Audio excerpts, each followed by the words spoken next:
الحمدللہ رب العالمین والصلاة والسلام علی محمد الامین فاعوذ باللہ من الشیطان الرجیم بسم اللہ الرحمن الرحیم۔ خواتین و حضرات، ہم آیت 88 سورہ اعراف سے درس کی ابتدا کر رہے ہیں۔ شعیب علیہ السلام کی سرگزشت زیر بحث ہے۔ میں بار بار توجہ دلا چکا ہوں کہ قرآن مجید میں جو تاریخی واقعات زیر بحث آتے ہیں وہ بیان واقعات کے لیے نہیں آتے۔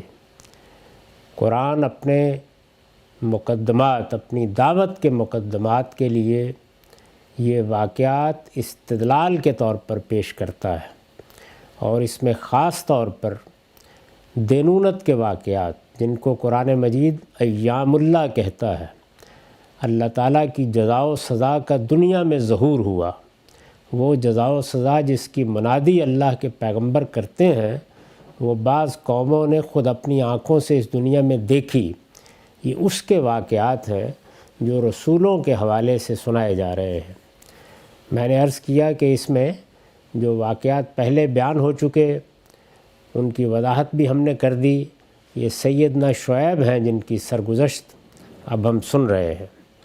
اس میں بات یہاں تک پہنچ گئی تھی کہ ان کی قوم کے لوگوں نے جب کسی طرح بھی ان کی بات سن کر نہیں دی تو انہوں نے یہ کہا کہ وَإِن كَانَ طَائِفَةٌ مِّنكُمْ آمَنُوا بِالَّذِي أُرْسِلْتُ بِهِ وَطَائِفَةٌ لَمْ يُؤْمِنُوا فَاصْبِرُوا حَتَّى يَحْكُمَ اللَّهُ بَيْنَنَا وَهُوَ خَيْرُ الْحَاكِمِينَ، کہ اگر تم میں سے ایک گروہ اس چیز پر ایمان لے آیا ہے جس کے ساتھ میں بھیجا گیا ہوں، اور ایک گروہ ایمان نہیں لایا، تو انتظار کرو یہاں تک کہ اللہ ہمارے درمیان فیصلہ کر دے، اور وہی سب سے بہتر فیصلہ کرنے والا ہے۔ یہ آخری مرحلے کی بات ہے، یعنی جب اللہ کا پیغمبر یہ محسوس کر لیتا ہے کہ جو کچھ بلونا تھا بلو لیا، اور اس سے اگر کوئی چیز برآمد ہونا تھی تو وہ ہو گئی۔ ایک گروہ نے اگر یہ فیصلہ کیا کہ وہ ایمان لائے گا تو اللہ نے اس کو توفیق بخشی، وہ ہدایت سے بہرہ یاب ہوا، وہ اب میرے ساتھ ہے۔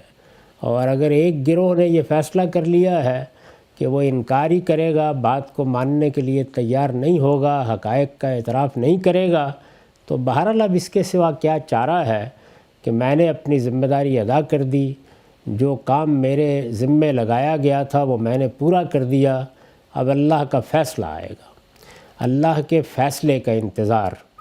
یہ بات بھی کئی بار واضح کی جا چکی ہے کہ یہ آخری فیصلہ جو رسولوں کی بعثت کے بعد اور اتمام حجت کے نتیجے میں ہوتا ہے، اس میں پیغمبر اپنی طرف سے کچھ نہیں کر سکتے۔ ان کو جب تک کہا جاتا ہے وہ دعوت دیتے ہیں، دعوت دیے چلے جاتے ہیں، پیغام سناتے ہیں، بات کہتے چلے جاتے ہیں۔ بارہا نوبت یہاں آ جاتی ہے کہ وہ ہاتھ اٹھا کے دعا کرتے ہیں کہ پروردگار اب ہم سے اور کیا مطلوب ہے۔ سیدنا نوح علیہ السلام کی دعا سے اس کا اندازہ کیا جا سکتا ہے کہ انہوں نے اپنے رب کے سامنے ہاتھ اٹھا دیے اور یہ کہا کہ میں نے تو برسوں بلکہ صدیوں ان تک پیغام پہنچایا، لیکن ان کے کانوں پر جوں بھی نہیں رینگی۔ اب تو مجھے یہ توقع بھی نہیں ہے کہ ان کی اولادوں میں سے بھی کسی کو یہ توفیق ملے گی کہ وہ ایمان لائے اور حقائق کا اعتراف کر لے، تو ہاتھ اٹھا دیتے ہیں۔ اس طرح کے مراحل بھی آ جاتے ہیں، لیکن نہ وہ اپنی قوم کو اپنی مرضی سے چھوڑ سکتے ہیں، نہ اپنی دعوت کو منقطع کر سکتے ہیں، اور نہ کسی عذاب کا فیصلہ سنا سکتے ہیں۔ یہ سب معاملات رسولوں کی بعثت کے بعد اللہ ہی کے ہاتھ میں ہوتے ہیں۔ وہ بتاتے ہیں کہ آپ کب تک یہ دعوت دیتے رہیں گے۔ چنانچہ رسالت مآب صلی اللہ علیہ وسلم کو بھی بار بار توجہ دلائی گئی کہ لا تمنن تستکثر، اپنی دعوت کو بہت زیادہ خیال کر کے کہ بات پہنچا دی، ہر لحاظ سے واضح کر دی، آپ منقطع نہیں کر سکتے۔ اور یہ کہ جب تک ہمارا فیصلہ نہیں آئے گا آپ کو صبر کے ساتھ اپنا کام جاری رکھا ہے۔ فاصبر لحکم ربک، اللہ کا جو حکم ہے اس پر آپ کھڑے رہیں گے، انتظار کریں گے یہاں تک کہ فیصلہ صادر ہو جائے۔ وَلِرَبِّكَ فَاصْبِرْ، یعنی آپ کو اپنے پروردگار کے حکم کے انتظار میں رہنا ہے، اور یہ وہی فیصلہ کرے گا۔ اسی طرح ہجرت کا فیصلہ قوم کو چھوڑنے کا فیصلہ، برات کا فیصلہ، آخری مرحلے میں قوم سے کیا کہنا ہے، یہ سب اللہ تعالیٰ کرتے ہیں۔ اس کو قرآن مجید نے ہر لحاظ سے واضح کر دیا ہے۔ تو یہاں پر بھی وہ مرحلہ آ گیا ہے کہ جب محسوس ہوتا ہے کہ اب آگے کچھ کہنے کے لیے رہ نہیں گیا، جو کچھ ہونا تھا ہو گیا، جو کچھ بلونا تھا بلو لیا، جو کچھ نکالنا تھا نکل آیا۔ تو یہ پیغمبر نے وہ آخری بات گویا کہہ دی ہے۔ اس پر جو نوٹ ہے وہ ہم اس سے پہلے پڑھ چکے ہیں۔ اس کے بعد یہ ارشاد فرمایا ہے کہ قال الملأ الذین استکبروا من قومہ لنخرجنک یا شعیب والذین آمنوا معک من قریتنا او لتعودن فی ملتنا۔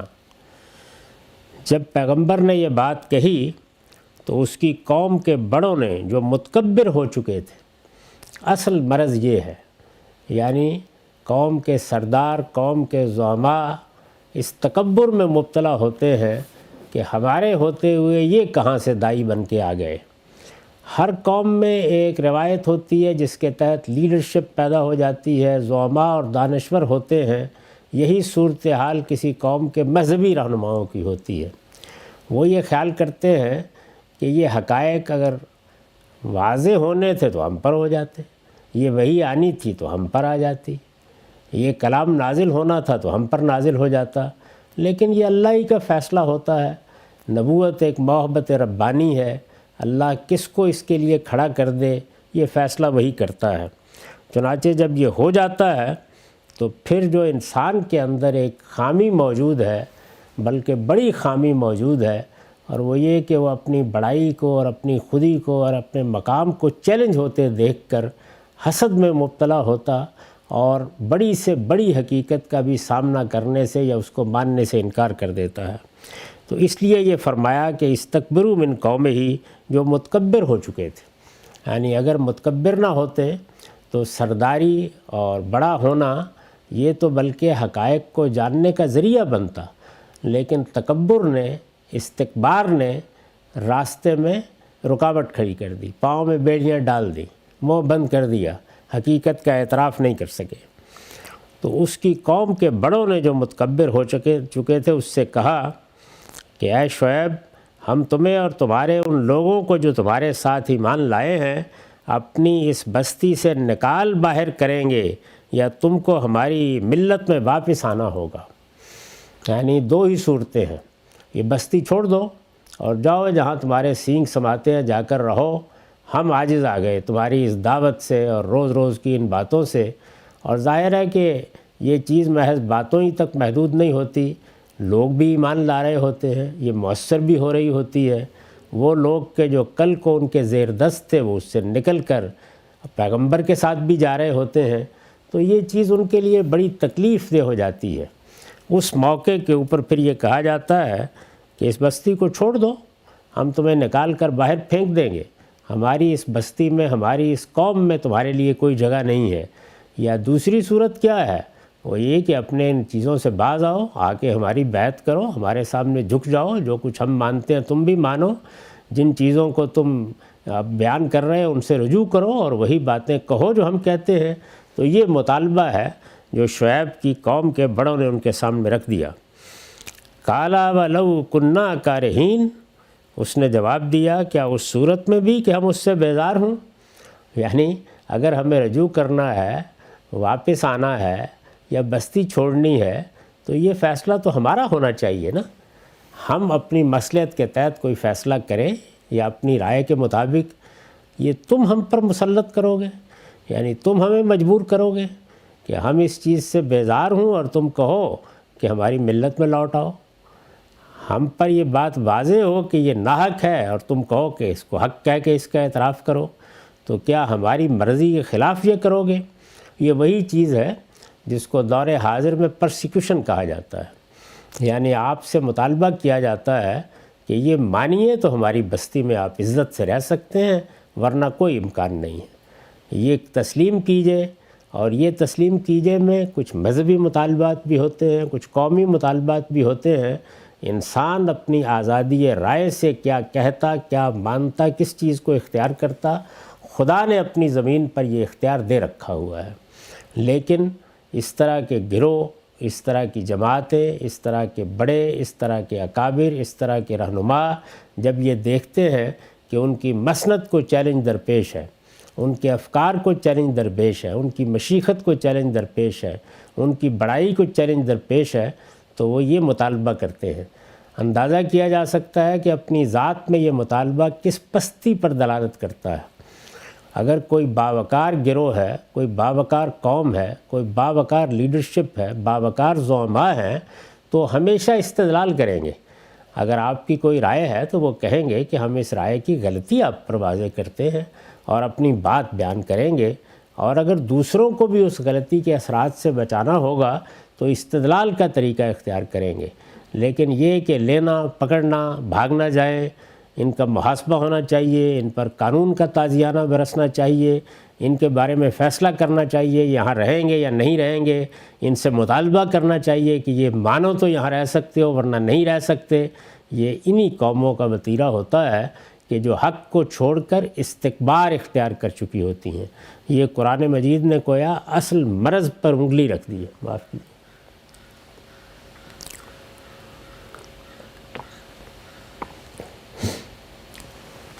استکبار، یعنی اگر استکبار نہیں ہوگا تو پھر اس طرح کے مطالبات نہیں ہوں گے۔ استکبار کبھی اپنی جمعیت کا ہوتا ہے، کبھی اپنے مقام کا ہوتا ہے، کبھی اپنی حیثیت کا ہوتا ہے، کبھی اپنی روایت کا ہوتا ہے۔ استکبار ہے کہ جو در حقیقت انسان کو اس پستی میں گرا دیتا ہے کہ وہ کچھ چیزوں کا احترام کرانے کے لیے بھی قانون کی طاقت استعمال کرنے پر آ جاتا ہے، ورنہ استدلال ہے جو پیغمبروں نے سکھایا اور جو قرآن مجید کی تعلیم ہے۔ تو اس کے جواب میں شعیب علیہ السلام نے یہ کہا کہ کالا ولو کنہ کارہین، کہ اس کے باوجود بھی کہ ہم اس سے بیزار ہوں، اس صورت میں بھی کہ ہم اس سے بیزار ہوں، یعنی ہم پر یہ چیز لاگو کی جائے گی، ہم پر مسلط کی جائے گی، ہمیں مجبور کیا جائے گا، ہم ایک کام کر رہے ہیں، دعوت دے رہے ہیں، پیغام پہنچا رہے ہیں، کوئی لٹھ نہیں مار رہے تمہارے سر پر، تو کیا تم ہمیں زبردستی یہاں سے نکالو گے یا زبردستی مجبور کرو گے کہ ہم تمہاری ملت میں واپس آ جائیں؟ کیا اس صورت میں بھی کہ ہم اس سے بیزار ہوں؟ اب اس کے بعد دیکھیے کیا کہا ہے، فرمایا قد افترینا علی اللہ کذبا ان عدنا فی ملتکم بعد اذ نجانا اللہ منہا، اگر ہم تمہاری ملت میں لوٹ آئیں اس کے بعد کہ اللہ ہمیں اس سے نجات دے چکا ہے، تو اس کے معنی یہ ہے کہ ہم نے اللہ پر جھوٹ باندھا ہے۔ یعنی کیسے لوٹ آئیں؟ محض اس لیے لوٹ آئیں کہ ہماری بات تمہیں پسند نہیں ہے، اس لیے لوٹ آئیں کہ وہ تمہاری روایت کے خلاف ہے، اس لیے لوٹ آئیں کہ تمہارے زعماء اور تمہارے مذہبی رہنما اس کو قبول کرنے کے لیے تیار نہیں ہے، کیوں لوٹ آئیں؟ یعنی اگر لوٹ آئیں گے تو اس کے معنی جانتے ہو کیا ہے؟ اس کا مطلب یہ ہے کہ اس سے پہلے جو کچھ ہم اللہ تعالیٰ کی طرف سے کہہ رہے تھے یا اس کا پیغام پیش کر رہے تھے یا اس کی دعوت بیان کر رہے تھے تو اللہ پر جھوٹ باندھ رہے تھے۔ اس کے معنی تو اس کے سوا اور کچھ نہیں ہو سکتے۔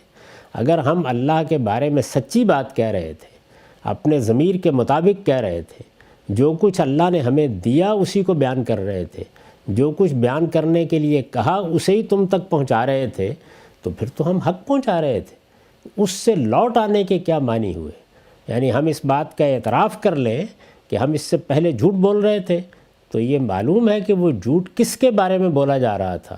ہم تو تمہیں اللہ کا پیغام پہنچا رہے تھے۔ دین کا معاملہ، دین کی دعوت کا معاملہ ایسی ہی سنجیدگی کا تقاضا رکھتا ہے جو یہاں بیان ہوئی ہے، کہ اگر اس میں کوئی بات کہی گئی ہے اور وہ اس بنیاد پر کہی گئی ہے کہ یہ اللہ کی بات ہے، ہم نے اس کو اس طرح سمجھا ہے یا ہم تک یہ اس طرح پہنچی ہے، تو پھر اس کو کسی دھمکی کی بنیاد پر تو واپس نہیں لیا جا سکتا۔ اس کو اگر واپس لینا ہے تو مخاطب کو استدلال ہی کرنا ہوگا، بتانا ہوگا کہ اس میں کیا غلطی ہے۔ تو یہ صاف صاف طریقے سے انہوں نے کہہ دیا کہ اللہ نے تو ہمیں اس غلاظت سے نجات دلائی جس میں تم پڑے ہوئے ہو، اس شرک سے نجات دلائی جس میں تم پڑے ہوئے ہو۔ یہ حماقتیں جو تم کر رہے ہو، جس طرح سے خدا کی راہ سے روک رہے ہو، جس طرح سے کم تول رہے ہو، جن اخلاقی برائیوں میں مبتلا ہو، اللہ نے ہمیں اس سے نجات دی، توحید کا شعور دیا، اپنے دین کی بصیرت عطا فرمائی اور صحیح بات کی طرف ہماری رہنمائی کی۔ تو اب ہم کیا کریں؟ یعنی اللہ کی اس نعمت کا شکر ادا کرنے کی بجائے پھر تمہاری بات مان لیں۔ اس کے معنی یہ ہے کہ ہم نے اللہ پر جھوٹ باندھا ہے۔ اس پر میں نے لکھا ہے یعنی اس وقت جو کچھ کہہ رہے ہو اور جن حقائق پر اپنے ایمان کا اظہار کر رہے ہیں، یعنی اس وقت جو کچھ کہہ رہے ہیں اور جن حقائق پر اپنے ایمان کا اظہار کر رہے ہیں وہ محض جھوٹ اور افطرا ہے، پھر اس کا نتیجہ یہ نکلے گا۔ یعنی یہ جو فرمایا کہ اس کے معنی یہ ہے کہ ہم نے اللہ پر جھوٹ باندھا ہے، اس کی وضاحت کی ہے کہ اس وقت جو کچھ ہم کہہ رہے ہیں، کیا کہہ رہے ہیں؟ توحید ہے۔ کیا کہہ رہے ہیں؟ شرک ایک باطل حقیقت ہے۔ کیا کہہ رہے ہیں کہ جو اخلاقی برائیاں تم نے اختیار کر رکھی ہیں یہ اللہ کے ہاں مواخذے کا باعث بنے گی۔ تو یہ حقائق ہیں جن پر ہم اپنے ایمان کا اظہار کر رہے ہیں، اس کا مطلب یہ ہے کہ وہ محض جھوٹ اور افطرا ہے۔ ہم تمہاری ملت کی طرف لوٹتے ہیں تو اس کے معنی یہی ہوں گے، حالانکہ جھوٹ اور افطرا کا مجموعہ تمہاری یہ ملت ہے۔ یعنی اگر کسی چیز پر یہ لیبل لگانا ہے کہ وہ جھوٹ ہے، وہ افطرا ہے، وہ اپنی طرف سے گڑھی ہوئی بات ہے، اپنی طرف سے بنائی ہوئی بات ہے، وہ تمہارے تصورات ہیں، وہ تمہاری ملت ہے، وہ تمہارا طریقہ ہے، وہ تمہاری روایت ہے۔ حق و صداقت کو چھوڑ کر ہم اس کی طرف کیسے لوٹ سکتے ہیں؟ یعنی ہم تو اس بنیاد پر کھڑے ہیں کہ سچائی یہ ہے، حقیقت یہ ہے، ہم اس کو چھوڑ دیں اور اس جھوٹ کی طرف لوٹ آئیں۔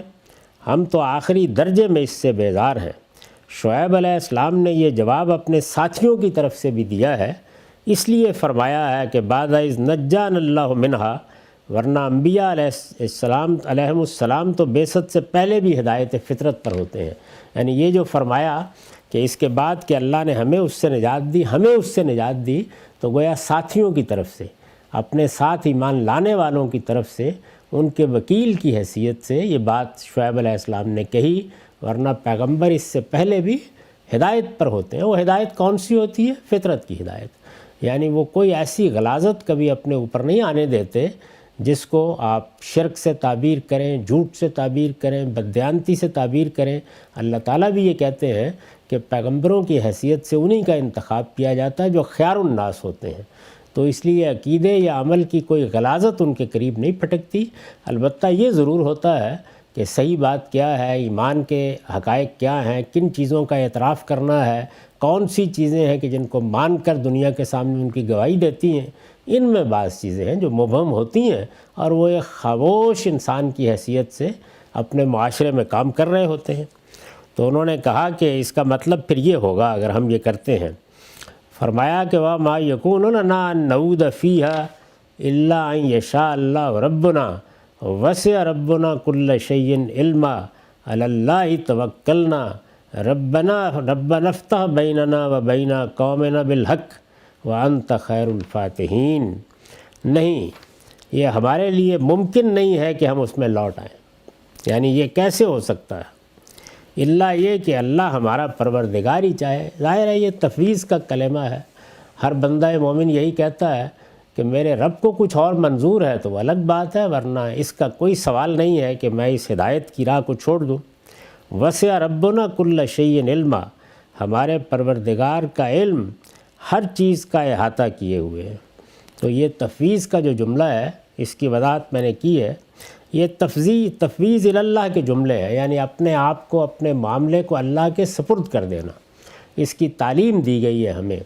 رات کی جو دعا سکھائی ہے جس میں گویا اسلام کا خلاصہ بیان کر دیا ہے رسالت مآب صلی اللہ علیہ وسلم نے، تو اس میں یہی کہا ہے کہ اسلمت وجہی الیک وفوضت امری الیک، یعنی میں نے اپنا آپ سپرد کر دیا، یہ اسلام ہے۔ اور اس کا لازمی نتیجہ کیا ہے کہ اپنے معاملے کو بھی اللہ کے سپرد کر دیا ہے۔ یہ تفویض اللہ کے جملے ہیں، یعنی اپنے آپ کو اللہ کے سپرد کر دینے یا اپنے معاملے کو اللہ کے سپرد کر دینے کی تعبیریں ہیں۔ بندہ مومن عزم و جزم کے ساتھ کسی فیصلے کا اظہار تو کر سکتا ہے، مگر اس حقیقت سے کبھی غافل نہیں ہو سکتا کہ خدا کی مشیت ہر چیز پر غالب ہے۔ یعنی وہ اپنے ایمان کا اظہار بھی کرے گا، حق پر ہونے کا اظہار بھی کرے گا، تو ہمیشہ معاملے کو اللہ کے سپرد کر کے کرے گا، اس لیے کہ یہ بجائے خود ایک نوعیت کا استکبار بن جاتا ہے۔ تو اللہ کی مشیت کے غلبے کو مانتے ہوئے، تسلیم کرتے ہوئے، تفویض کے جملوں کے ساتھ، تفویض کی تعبیرات کے ساتھ وہ یہ کہتا ہے کہ میں اس پر قائم رہوں گا، میں نے حق کو جان لیا ہے، میں نے اس کو سمجھ لیا ہے، میں اس کے آداب کو جانتا ہوں اور میں اس کو پوری طرح اختیار کیے رکھوں گا۔ اس کا علم یعنی اللہ کا علم ماضی، حال اور مستقبل کے تمام معاملات پر حاوی ہے۔ صرف وہی جانتا ہے کہ کس کے لیے کیا مقدر ہے اور کس کا انجام کیا ہونا ہے، لہٰذا اس کے نیک ارادوں کا پورا ہونا بھی خدا کی مشیت پر موقوف ہے۔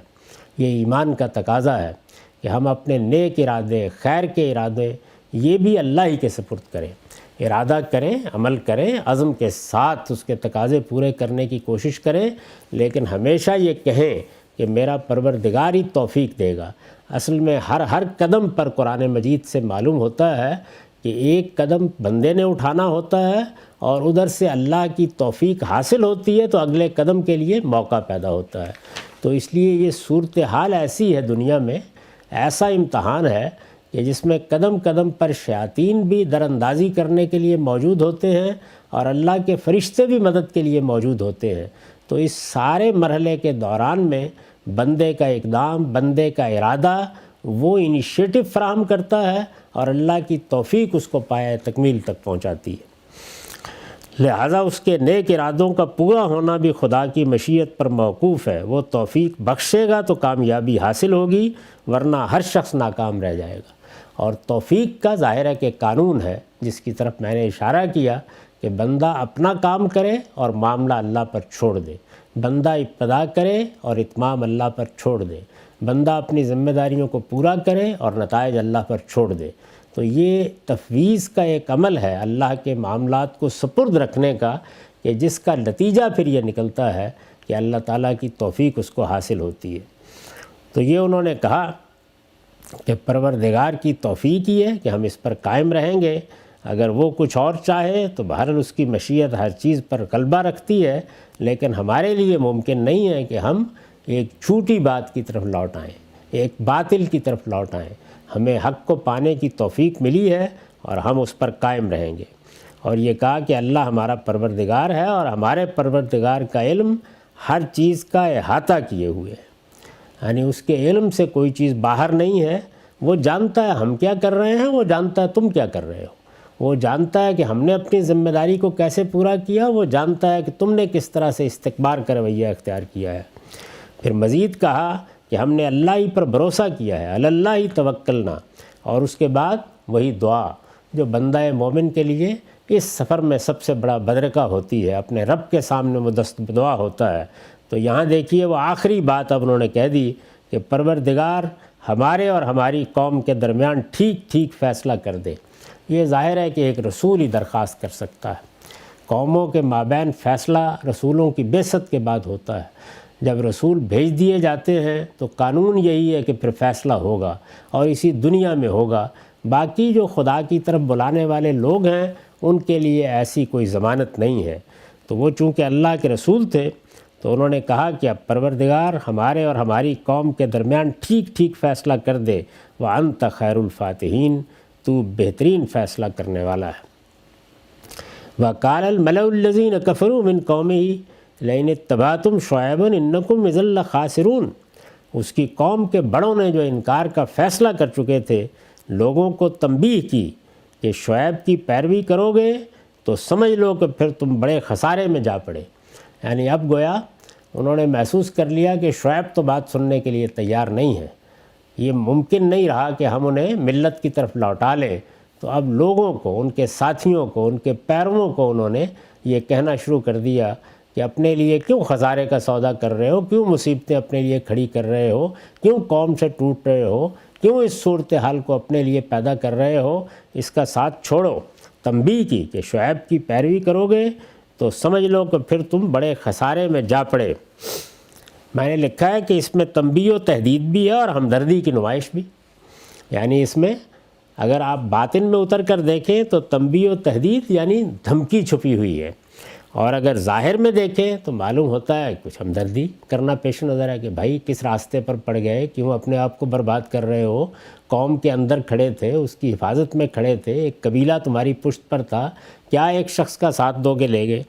مطلب یہ ہے کہ ہم نے نیک و بد تمہیں سمجھا دیا ہے، اس کے بعد بھی نہیں مانتے ہو تو قوم کے زعماء اور لیڈروں کو چھوڑ کر اس شخص کی پیروی کے نتائج ان قریب بھگت لو گے۔ یعنی ایک طرف ہم ہیں، ہم بڑے لیڈر ہیں، رہنما ہیں، ہمارے اپنے جتھے ہیں، ہماری اپنی جمعیتیں ہیں، ہمارے اپنے فرقے اور گروہ ہیں، ہمارے ساتھ کھڑے ہو گئے تو دنیا کی بہت سی نعمتیں حاصل ہوں گی، حفاظت حاصل ہوگی، ایک وقار اور مقام حاصل ہوگا، ہم تمہیں سر پر بٹھائیں گے۔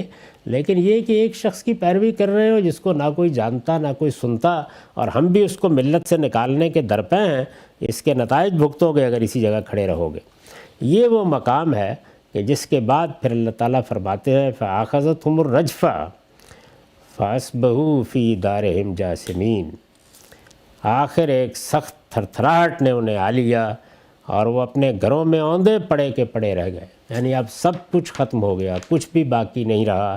آخری فیصلہ آیا اور اللہ تعالیٰ نے تباہ کرنے کے لیے حکم صادر کر دیا۔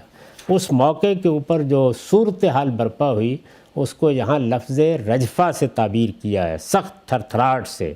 یہ قرآن مجید میں مختلف تعبیریں ہیں، جب دوسری جگہوں پر ہم دیکھتے ہیں تو معلوم ہوتا ہے کہ کبھی اس میں طوفان ذریعہ بنا ہے، کبھی ہوائیں ذریعہ بنی ہیں، کبھی حاصب ذریعہ بنی ہے، کبھی اس طرح کے سائیکلون ذریعہ بنے ہیں کہ جنہوں نے ہر چیز اٹھا کے پھینک دی ہے۔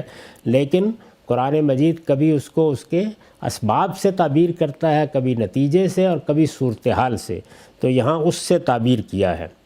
اس پر میں نے لکھا ہے کہ یہ مجرد عذاب کی تعبیر ہے، اس کی تفصیل ہم پیچھے قوم صالح کی سرگزشت میں بیان کر چکے ہیں۔ یہ اس سے پہلے واضح ہو چکا ہے کہ قوموں پر عذاب میں کیا طریقے اختیار کیے گئے، اور یہاں ظاہر ہے کہ اس عذاب کو ایک لفظ سے تعبیر کر دیا، رجفہ، سخت تھرتھراہٹ اس نے آ لیا اور وہ اپنے گھروں میں اوندے پڑے کے پڑے رہ گئے۔ فرمایا کہ الذین کذبوا شعیبا کأن لم یغنوا فیہا، جنہوں نے شعیب کو جھٹلایا وہ ایسے تھے کہ گویا اس بستی میں کبھی بسے ہی نہیں تھے، بالکل تباہ ہو کر رہ گئی۔ رسولوں کی بعثت کے بعد ان کی طرف سے اتمام حجت کے نتیجے میں یہی انجام ہوتا ہے۔ اب یہ دیکھیے کہ کس طرح اس کو بیان کیا ہے۔ الذین کذبوا شعیبا کأن لم یغنوا فیہا، جنہوں نے شعیب کو جھٹلایا وہ ایسے تھے کہ گویا اس بستی میں کبھی بسے ہی نہیں تھے۔ الذین کذبوا شعیبا کانوا هم الخاسرین، جنہوں نے شعیب کو جھٹلایا بالآخر وہی نامراد ہوئے، یعنی نامرادی کے لیے ان کو کہہ رہے تھے، نامراد خود ہوئے۔ یہ خیال کر رہے تھے کہ ان کے لیے تو بڑی جمعیت ہے، لیکن نتیجہ ان کے حق میں کیا نکلا۔ یہ میں نے لکھا ہے کہ یہ عذاب کا نتیجہ بیان ہوا ہے۔ استاذ امام لکھتے ہیں اس کے دونوں فکروں میں ان دونوں دھمکیوں کی طرف تلمیح ہے جو قوم شعیب علیہ السلام کے کفار نے حضرت شعیب علیہ السلام اور ان کے ساتھیوں کو دی تھی۔ یہ پیچھے وہ تہدید، وہ دھمکیاں بیان ہوئی ہیں۔ قرآن مجید نے یہاں جب نتیجہ بیان کیا، انجام بیان کیا، تو ان کی طرف تلمیح کی ہے، گویا اشارہ کیا ہے۔ انہوں نے دھمکی دی تھی کہ ہم تم کو اپنی بستی سے نکال کر چھوڑیں گے، اس کی طرف اشارہ کرتے ہوئے فرمایا کہ وہ خود اس دیار سے اس طرح مٹے گویا کہ ان دلوں میں کبھی تیل ہی نہ تھا۔ یعنی استکبار جب تھا اور جب کھڑے تھے اور جب ان کی جمعیت مستحکم تھی اور جب شعیب تنہا تھے اور ان کے چند ساتھی تھے، اس وقت تم طراق کا ایک عالم تھا، اور وہ یہ کہہ رہے تھے کہ یا تو ہماری ملت میں واپس آؤ یا ہم تمہیں اس بستی سے نکال باہر کریں گے۔ قرآن مجید نے کہا کہ پھر جب ہماری گرفت ہوئی اور ہم نے اس بستی کو الٹ دیا تو وہ جو بستی سے نکالنے والے تھے اس بستی میں اس طرح اوندے پڑے ہوئے تھے کہ گویا کبھی یہاں بسے ہی نہیں تھے۔ وہ سب تم طراق ختم ہو گیا، اس استکبار کی ہوا نکل گئی اور دنیا میں کوئی چیز بھی ان کی باقی نہیں رہی۔ تو ایک پہلو یہ، اس کی طرف اشارہ کرتے ہوئے فرمایا کہ وہ خود اس دیار سے اس طرح مٹے گویا کہ ان تلوں میں کبھی تیل ہی نہ تھا۔ انہوں نے حضرت شعیب علیہ السلام کے ساتھیوں کو دھمکی دی تھی کہ اگر تم اس شخص کی پیروی سے دستکش نہ ہوئے تو بڑے خسارے میں پڑو گے۔ یہ ابھی پیچھے ہی بیان ہوا ہے کہ اگر تم نے شعیب کی پیروی کی انکم اذا لخاسرون، یہ اس قوم کے لوگوں نے کہا تھا۔ اس کی طرف اشارہ کرتے ہوئے فرمایا کہ جنہوں نے شعیب کو جھٹلایا وہی خسارے میں پڑے، یعنی وہ تو یہ کہہ رہے تھے کہ شعیب کے ساتھی خسارے میں پڑیں گے، لیکن جب اللہ کا فیصلہ صادر ہوا تو سب سے بڑے خسارے میں یہی لوگ تھے۔ اب کیا ہوا جب یہ سب ہو گیا، آخری فیصلہ آ گیا، فَتَوَلَّ عَنْهُمْ وَقَالَ يَا قَوْمِ لَقَدْ أَبْلَغْتُكُمْ رِسَالَاتِ رَبِّي وَنَصَحْتُ لَكُمْ فَكَيْفَ عَصَىٰ عَلَىٰ قَوْمٍ كَافِرِينَ۔ اس وقت شعیب یہ کہتا ہوا انہیں چھوڑ کر چل دیا کہ میری قوم کے لوگوں، میں نے اپنے پروردگار کے پیغامات تمہیں پہنچا دیے اور تمہاری خیرخواہی کا حق ادا کر دیا، اب میں ان لوگوں پر افسوس کیا کروں جو منکر ہو چکے تھے۔ پیغمبر اس دل گرفتگی کے عالم میں اپنی قوموں کو چھوڑتے ہیں۔ گویا جس وقت یہ فیصلہ صادر ہوا، قوم کی تباہی کے لیے اعلان کر دیا گیا، تو وہ یہ کہتے ہوئے اپنی قوم سے نکل گئے۔ یہی طریقہ ہے، یعنی اللہ تعالیٰ یہ بتا دیتے ہیں کہ اس وقت اب اس قوم کا پیمانہ عمر لبریز ہو گیا ہے، اب تمہیں اس کو چھوڑ کر جانا ہے۔ پھر پیغمبر نکل جاتا ہے اور قوم کو تباہ کر دیا جاتا ہے۔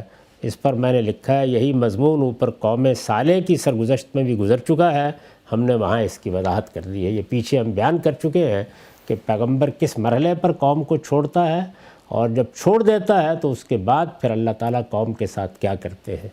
اقول قولی ھذا واستغفر اللہ لی ولکم ولسائر المسلمین۔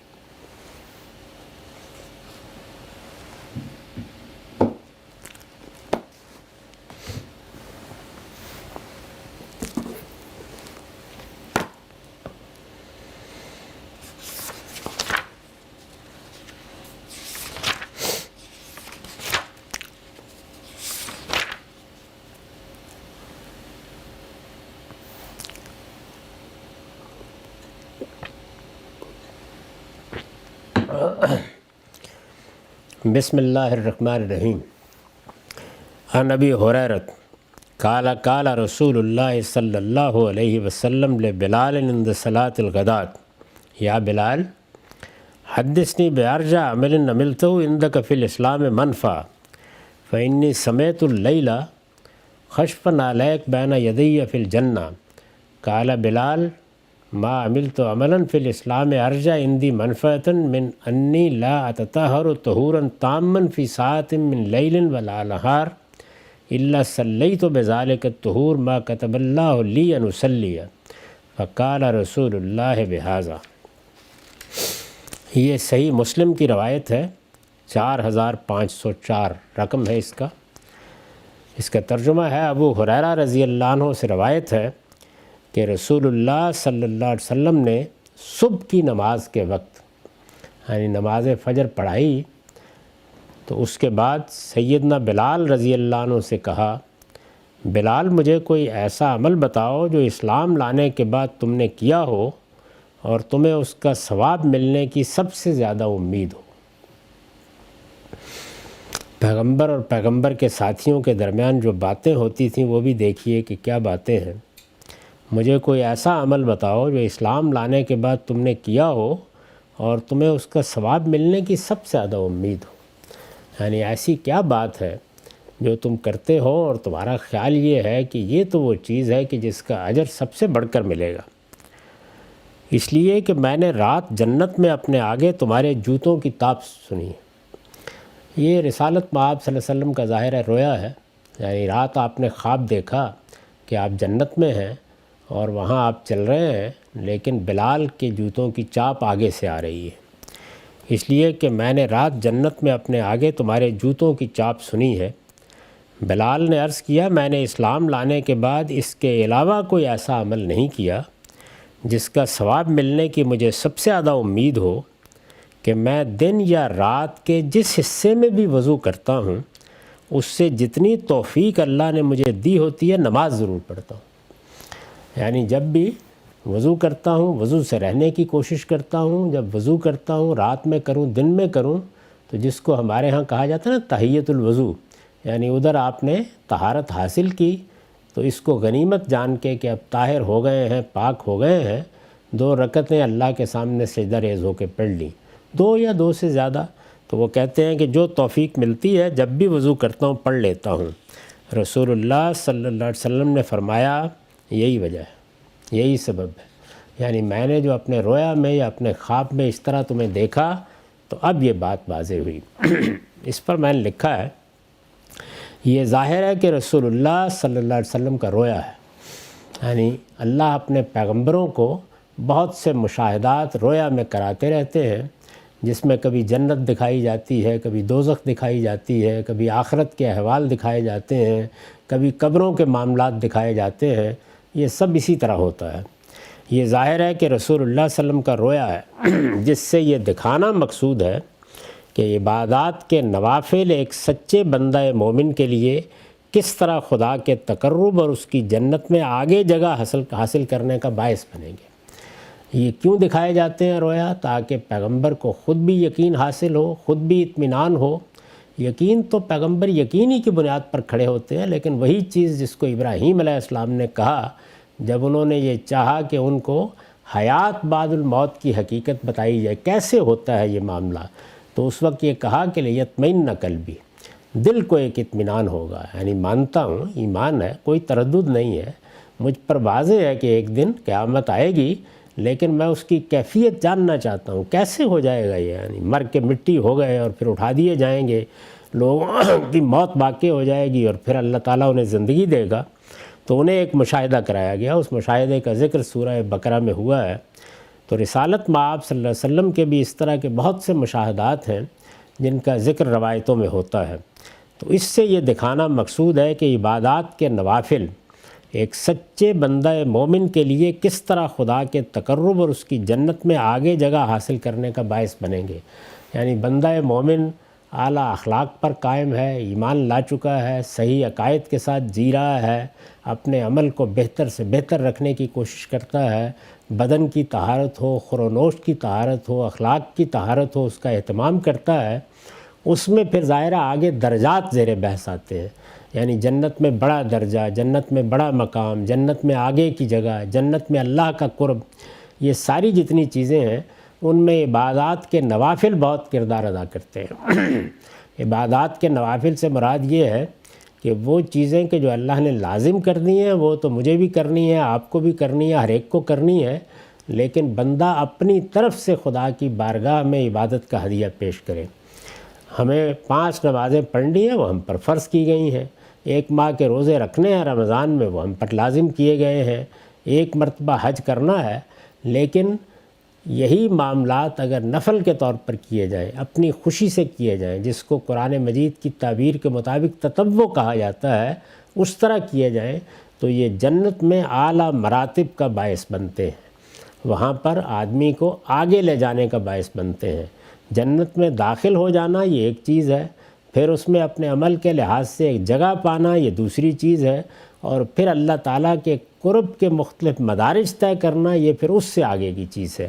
تو یہاں بیان کیا ہے کہ یہ نوافل جنت میں آگے جگہ حاصل کرنے کا باعث بنتے ہیں۔ اس طرح کے رویا پیغمبروں کو اس لیے دکھائے جاتے ہیں کہ بعض چیزوں پر تنبیہ اور بعض کے غیر معمولی نتائج کی طرف توجہ دلانے کے لیے یہ نہایت مؤثر ہوتے ہیں۔ یعنی عام حالات میں کوئی کلیہ بیان کر دیا جائے، قاعدہ بیان کر دیا جائے، وہ بھی مؤثر ہوتا ہے، لیکن اس درجے مؤثر نہیں ہوتا جب نتیجے کو یوں ممثل کر کے دکھا دیا جائے۔ نتیجے کو دیکھ لینا، مشاہدے میں آ جانا، اس کی تاثیر بالکل الگ ہوتی ہے۔ تو یہاں دونوں پہلو میں نے بیان کر دیے ہیں کہ یہ اس لیے دکھائے جاتے ہیں کہ بعض چیزوں پر تنبیہ کرنا مقصود ہوتا ہے، جس طرح بعض رویا جو حدیثوں میں بیان ہوئے ہیں اس میں آپ نے فرمایا کہ میں نے دوزخ میں فلاں لوگوں کو دیکھا، فلاں لوگوں کو دیکھا، مطلب یہ تھا کہ ان اعمال پر یا ان بدعملیوں پر تنبیہ کی جائے، توجہ دلائی جائے جو انسان کو دوزخ میں لے جانے کا باعث بن سکتی ہیں۔ اور یہاں یہ مقصود ہے کہ ان چیزوں کی طرف توجہ دلائی جائے جو جنت میں لے جانے یا جنت میں اعلیٰ مراتب اور مقامات پانے کا باعث بن سکتی ہیں۔ ان کا اثر رویا دیکھنے والوں پر بھی ہوتا ہے، اور جن کے سامنے یہ بیان کیے جاتے ہیں وہ بھی ان سے لازماً متاثر ہوتے، اور جس چیز کی طرف توجہ دلانا مقصود ہوتا ہے اپنے پورے وجود کے ساتھ اس کی طرف متوجہ ہو جاتے ہیں۔ یعنی رسالت مآب صلی اللہ علیہ وسلم کے سامنے بھی یہ حقیقت آتی ہے تو پیغمبر نے لوگوں کو تنبیہ کرنی ہے، انذار کرنا ہے، بشارتیں دینی ہیں، تو اس میں بھی ایک تاثیر پیدا ہوتی ہے۔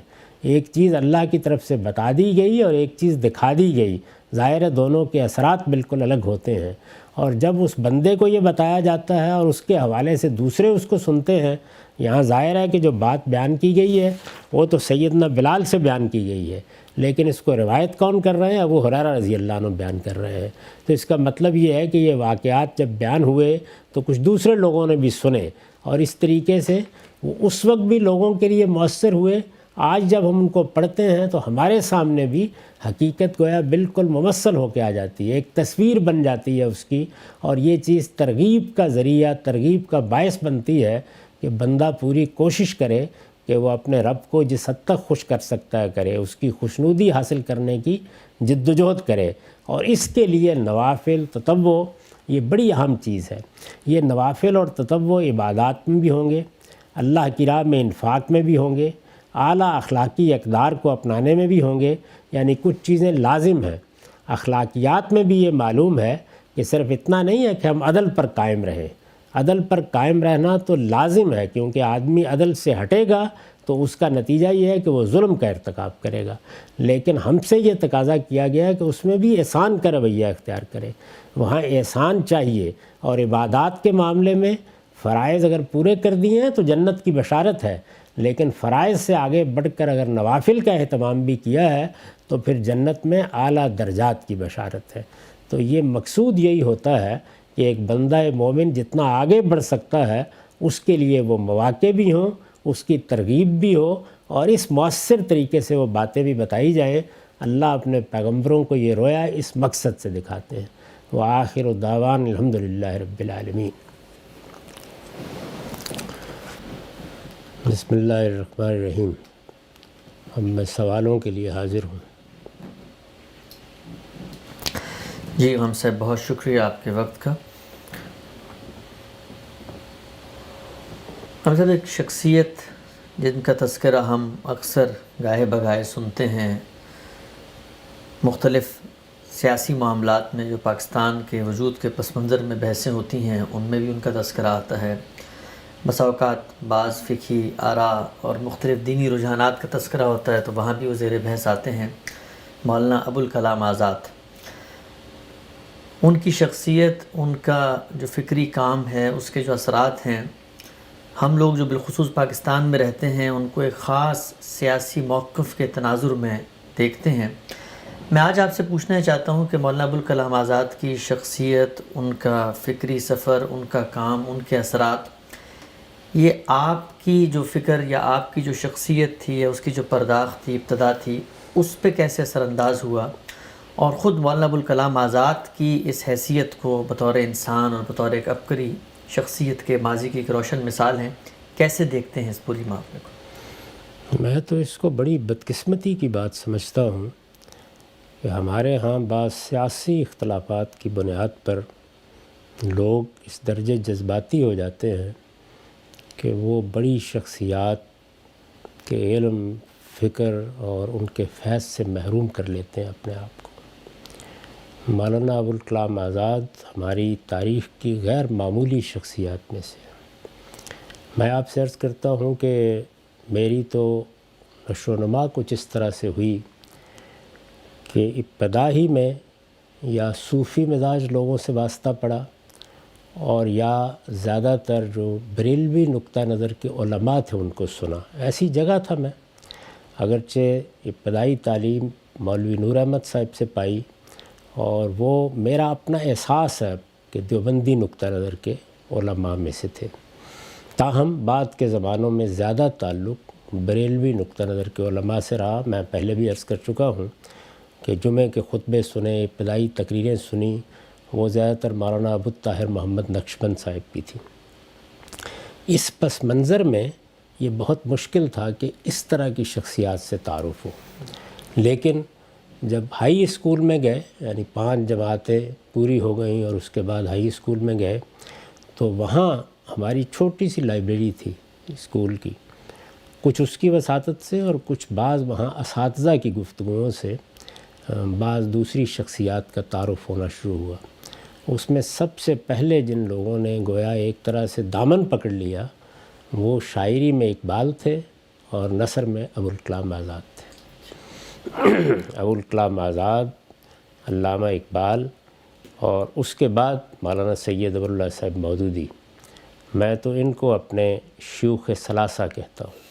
یعنی یہ وہ لوگ تھے کہ جنہوں نے طبیعت کی بھی تربیت کی، ذوق کی بھی تربیت کی، سوچنے کا انداز بھی بنایا، اور بہت سی چیزوں کے بارے میں جو بعد میں میری شخصیت میں نمودار ہوئیں اس کی بنیادیں انہی لوگوں نے ڈالی۔ تو اس لیے اسکول کے زمانے میں نے بہت پڑھا ان کو، بہت چیزیں مجھے یاد ہو گئیں، یہ تذکرہ اور یہ غبار خاطر، اسی طرح علامہ اقبال کی بانگ درا، بال جبریل، یہ سب اسی زمانے میں پڑھی، اور سارا دن اس کی مشکل تراکیب کو سمجھنا ہے، اس کا پس منظر جاننا ہے۔ یہ خوش قسمتی تھی کہ عربی فارسی سے آگاہی ہو رہی تھی یا کافی حد تک ہو چکی تھی، تو اس لیے زیادہ مشکل پیش نہیں آئی، کیونکہ ان لوگوں کو پڑھنے کے لیے ضروری ہے کہ آپ کا یہ پس منظر موجود ہو۔ وہ اسی پس منظر میں اردو زبان لکھتے ہیں۔ اقبال کے ہاں بھی یہ بہت ہے اور ابوالکلام آزاد کے ہاں بھی بہت ہے۔ تو ابوالکلام آزاد ایک بے مثل نثر نگار ہے۔ اگر آپ غور کر کے دیکھیں تو آہستہ آہستہ ان کی نثر میں وہ چیز پیدا ہوئی جس کا بہترین نمونہ ہمارے سامنے غبار خاطر میں آتا ہے۔ غبار خاطر اس وقت بھی آپ اگر اٹھا کر پڑھیں تو وہ ایسی چیز ہے کہ آدمی اس میں ڈوب جاتا ہے۔ بہت خوبصورت اسلوب، بات کہنے کا اپنا ایک منفرد انداز، بس اس کو ابوالکلام کا انداز ہی کہا جا سکتا ہے۔ ان کے جو بدترین دشمن تھے وہ بھی اس کا اعتراف کرتے تھے کہ اللہ تعالیٰ نے ان کو قلم پر کیسی قدرت دی ہے، بیان پر کیسی قدرت دی ہے۔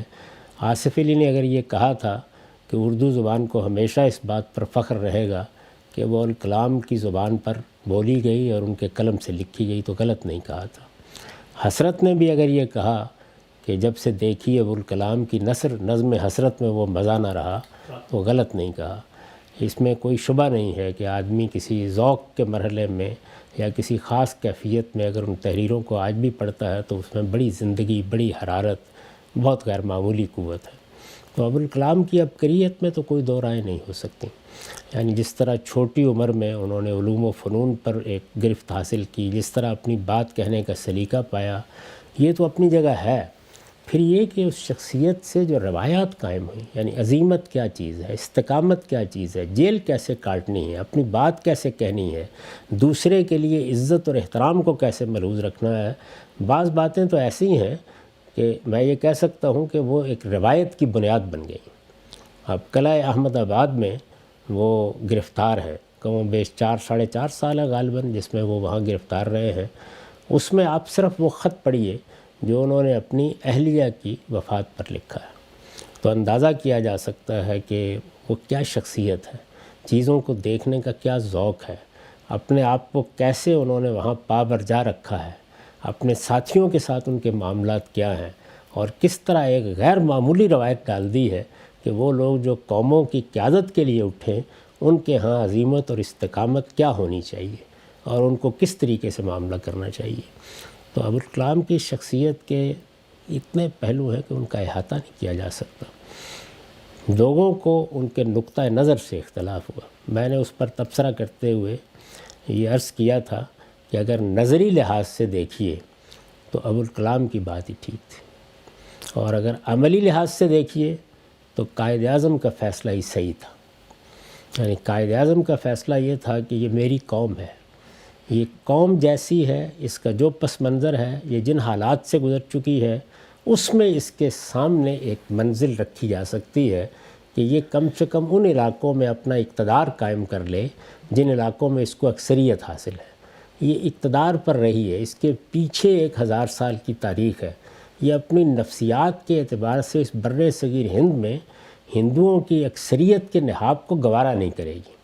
تو اگر دیکھیں تو عملی تجزیے کے لحاظ سے یہ بات بہت قوی لگتی ہے، لیکن اگر آپ نظری طور پر دیکھیں تو ابوالکلام کی بات میں بڑا وزن تھا۔ وہ یہ سمجھتے تھے کہ یہ بر صغیر ہمارا ملک ہے، یہ پورا کا پورا ہمارا ملک ہے۔ اس وقت ہم قومی ریاستوں کے دور میں داخل ہو رہے ہیں۔ یہاں بہت بڑی بڑی سلطنتیں اب ختم ہو گئی ہیں جس طریقے سے پہلے ہوا کرتی تھیں۔ یہ قومی ریاستیں اب اس اصول پر بنیں گی کہ ہر شخص کو جو ان کے اندر رہتا ہے برابر کی حیثیت حاصل ہے۔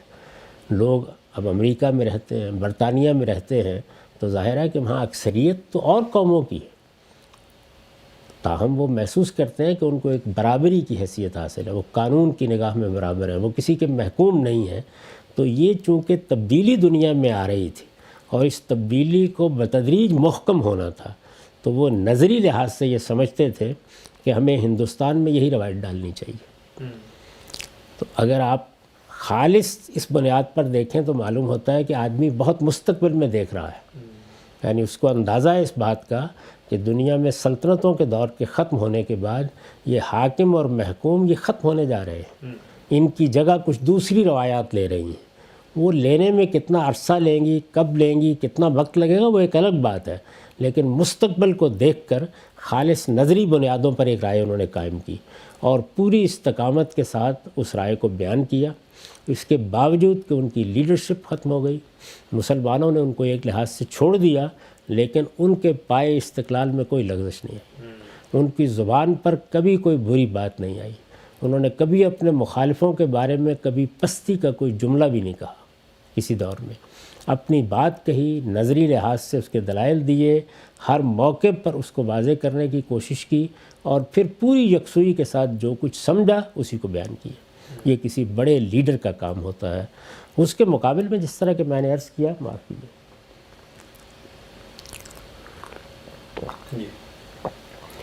اس کے مقابل میں قائد اعظم کا زاویہ نظر عملی نوعیت اور عملی لحاظ سے وہ ٹھیک تھا، کیونکہ مسلمان قوم اس وقت جس صورتحال میں ہے اور جس صورتحال میں اس وقت بھی تھی، اس کو اگر آپ دیکھیں تو نتیجہ وہی نکلتا ہے جو قائد اعظم نے محسوس کر لیا اور اس کے بعد انہوں نے علیحدگی کا نقطہ نظر پیش کر دیا۔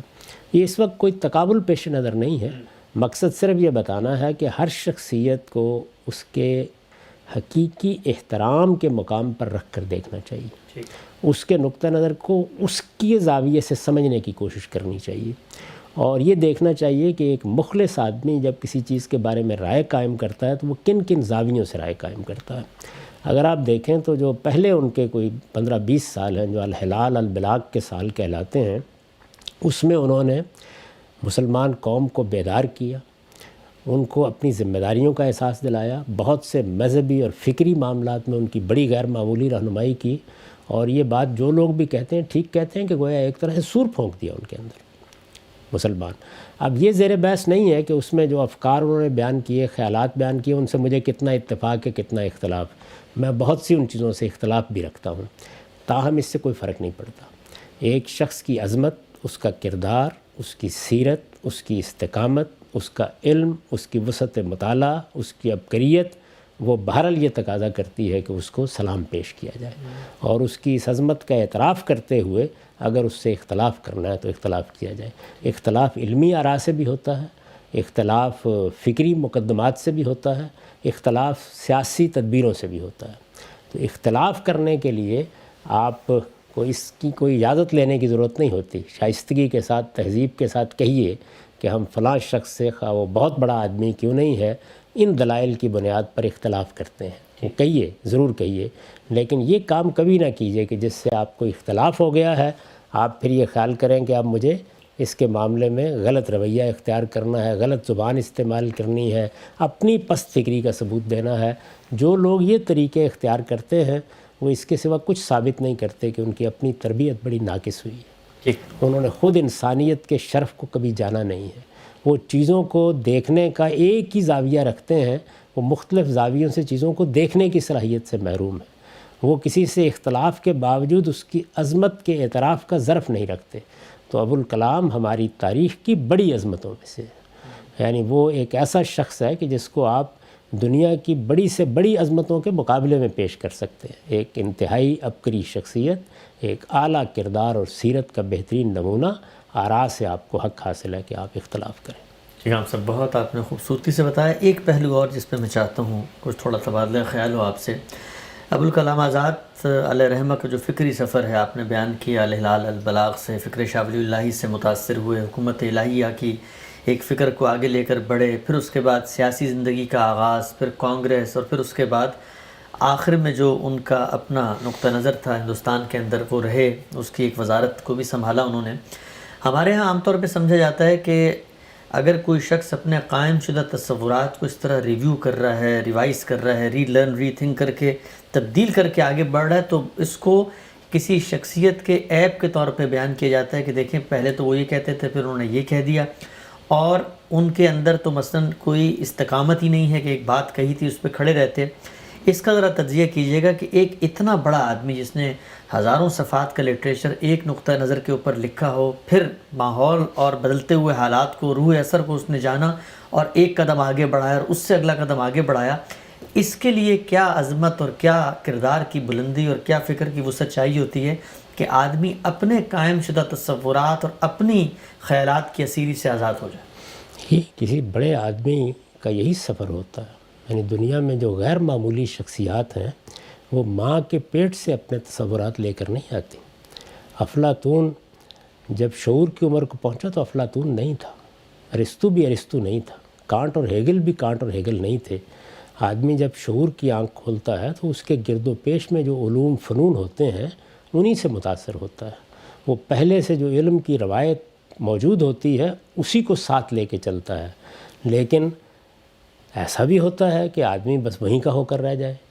آدمی بڑا ہے، سوچتا ہے، غور کرتا ہے۔ وہ جس کو ایک موقع کے اوپر ایک بڑے عارف نے کہا تھا نا کہ یہ صرف پتھر ہیں جو تبدیل نہیں ہوتے، یعنی انسان تو اگر فی الواقع شعور رکھنے والی مخلوق ہے تو وہ سوچے گا، غور کرے گا، چیزوں کا تجزیہ کرے گا، ان کا پوسٹ مارٹم کرے گا اور پھر سفر کرے گا۔ وہ اقبال نے اپنے بارے میں کہا نا کہ تراشیدم پرستیدم شکستم، یعنی میں بت تراشتا ہوں، پھر ان کی پرستش کرتا ہوں، پھر ان کو توڑ دیتا ہوں۔ تو بڑے لوگوں کا سفر یہی ہوتا ہے، اس سے سیکھنا چاہیے، یعنی وہ کس طریقے سے نئی دنیایں تخلیق کرتے ہیں۔ اللہ تعالیٰ شعور کی عمر، فرض کر لیجئے کہ آپ کہیں کہ 15-16 سال کی عمر میں آدمی شعور کو پہنچ جاتا ہے، پختہ ہو جاتا ہے، اس کے بعد 20-30-40 سال ہی ہوتے ہیں جن کے اندر اس کا فکر مختلف مراحل سے گزرتا ہے۔ ان میں اگر آدمی یہ فیصلہ کر لے کہ جو کچھ میں نے سیکھا، جو کچھ میں نے سمجھ لیا 15-20 سال کی عمر تک، اب اس پر میں متحجر ہو گیا ہوں۔ ہمارے ایک بزرگ کہا کرتے تھے کہ میں تو فوسلائزڈ ہو گیا اپنے افکار اور اپنے خیالات پر۔ تو اس وقت بھی میں نے ان کی خدمت میں عرض کیا تھا کہ یہ کون سا کارنامہ انجام دیا آپ نے؟ دنیا میں اللہ نے پتھر تو پہاڑوں کی صورت میں بہت بڑے بڑے پیدا کر رکھے ہوئے ہیں، یہ جو 5-6 فٹ کا انسان ہے اسی کو یہ شرف حاصل ہے کہ یہ اپنے اوپر بھی غور کرتا ہے اور اپنے پاس موجود علم پر بھی غور کرتا ہے۔ اس علم پر جب آپ غور کرتے ہیں، اس کا تجزیہ کرتے ہیں، اس کے اندر اترتے ہیں، اس کا پوسٹ مارٹم کرتے ہیں تو اپنے افکار کی غلطیاں واضح ہوتی ہیں۔ ان کا اعتراف کرنا، یہ کہہ دینا کہ ہاں میں نے یہ غلطی کی تھی، میرا نقطہ نظر ٹھیک نہیں تھا، اور اس کے بعد نئی بات کو اسی زور کے ساتھ پیش کرنا، یہی بڑے لوگوں کی تاریخ ہے۔ ورنہ تو کوئی چیز بھی آپ جو دیکھتے ہیں، نہ سائنس میں، نہ علوم میں، نہ سماجیات میں، نہ عمرانیات میں پیدا ہی نہیں ہو سکتی۔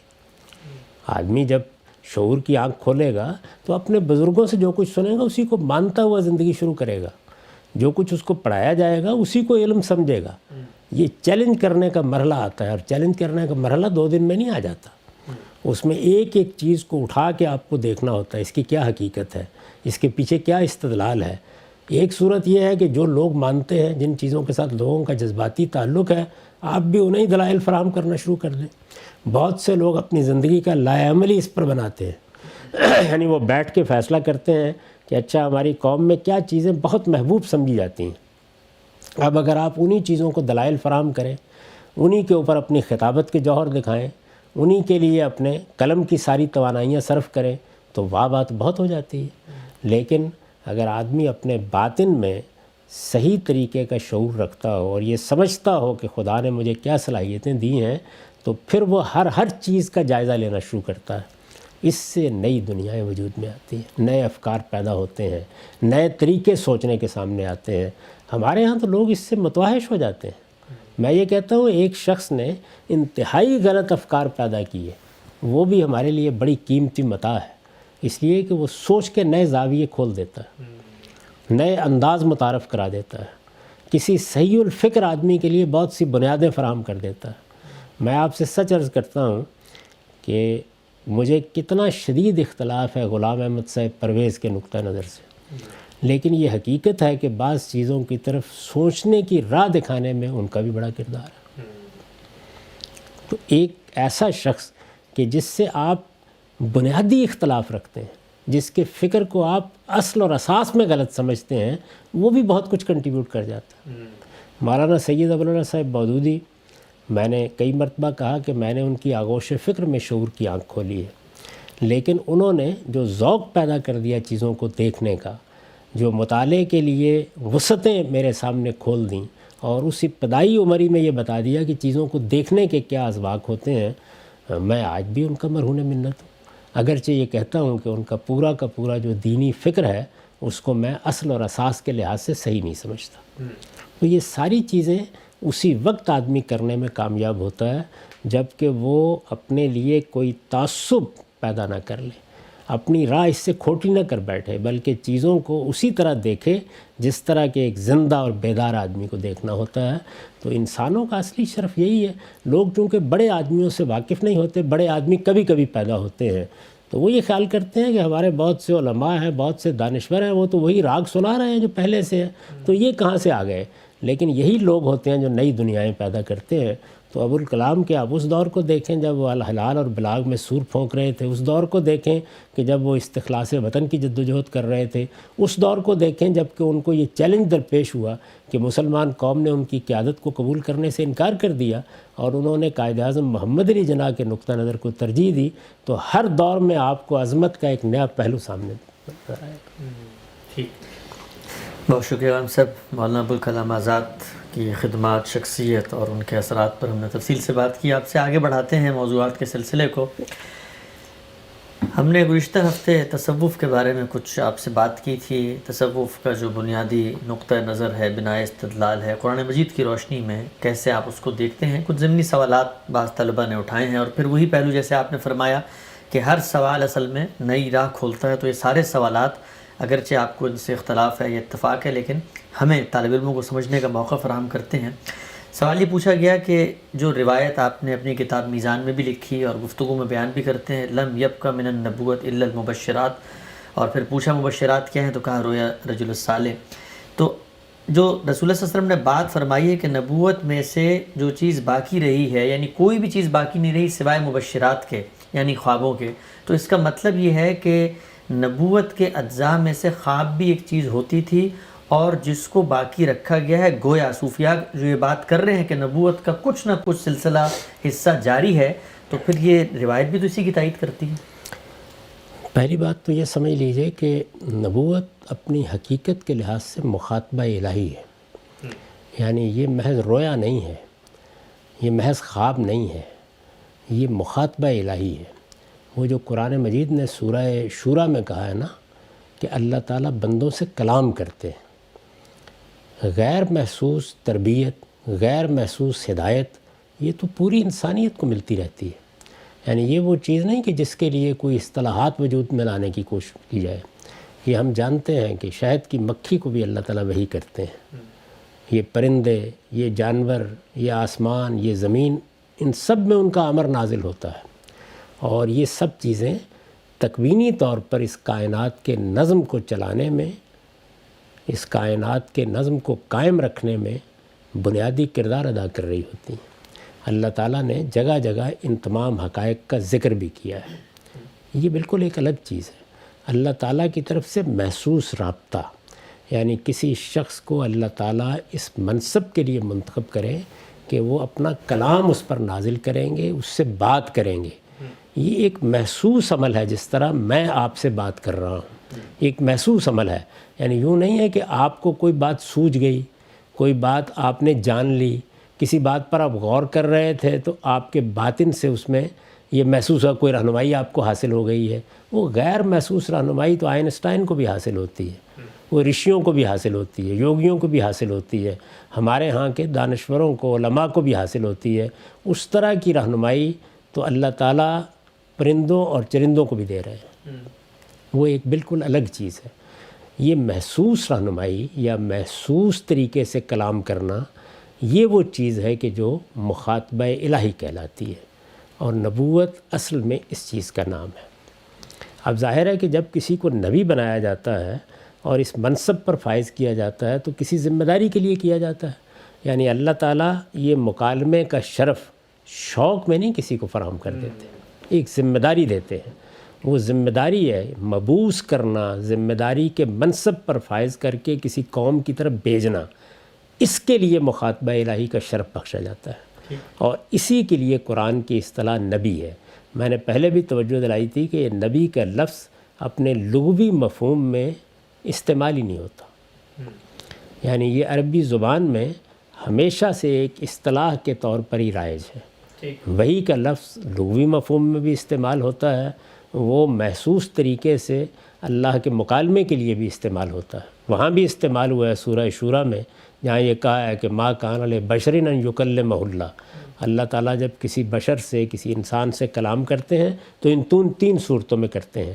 ان 3 صورتوں میں وہی بھی شامل ہے، لیکن وہاں پر بھی کلام ہوتا ہے، الفاظ ہیں جو آپ کے باطن میں القاء ہوتے ہیں۔